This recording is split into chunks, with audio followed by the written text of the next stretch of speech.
Hi guys, good morning. Ang dami pa palang nasanggot na anahaw. May part 2 pa pala yung pag-iipon ko ng anahaw. Ayan o.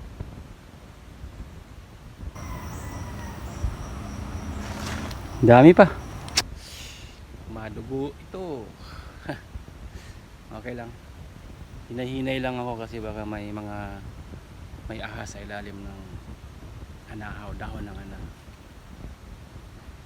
Ako ang gagawa nito. Walang iba. Para naman exercise ang katawan ko ngayong umaga ng Biyernes. Exercise, maganda sa katawan to. Kaysa naman sa bahay lang ako magsiselfon maghapon, masakit lang sa katawan. So, kailangan ko lang dito mag-ingat, baka may ahas at ako'y makagat. So yun po, again,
dami, anahaw.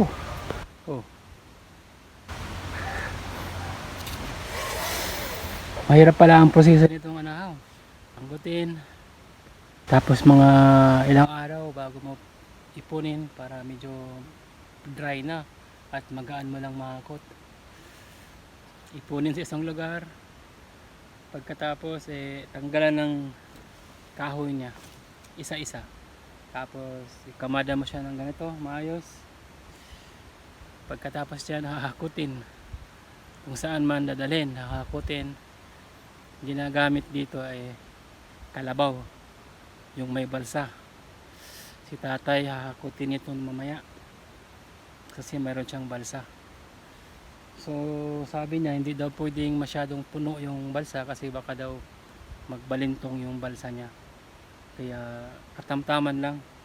So iniisip ko itong dami ng anahaw na to, mga 2 balik yan.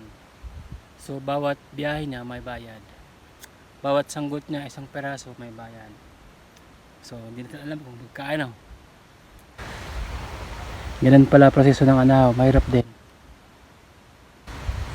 Ang daming work. Gusto ko kasi ako yung mag-aasikaso. Kasi gusto ko rin ma-experience kung ganito kaano kahirap itong pagka-harvest ng anahaw. So, yun, nagawa ko na. Ayan, tatapusin ko na lang at ako mamaya uuwi na. Mamaya si tatay pupunta dito mga alas 4 ng hapon kasi meron pa siyang ginagawa sa palayan. So thank you for watching. Salamat po sa inyo mga suporta. Thank you so much po. God bless you all.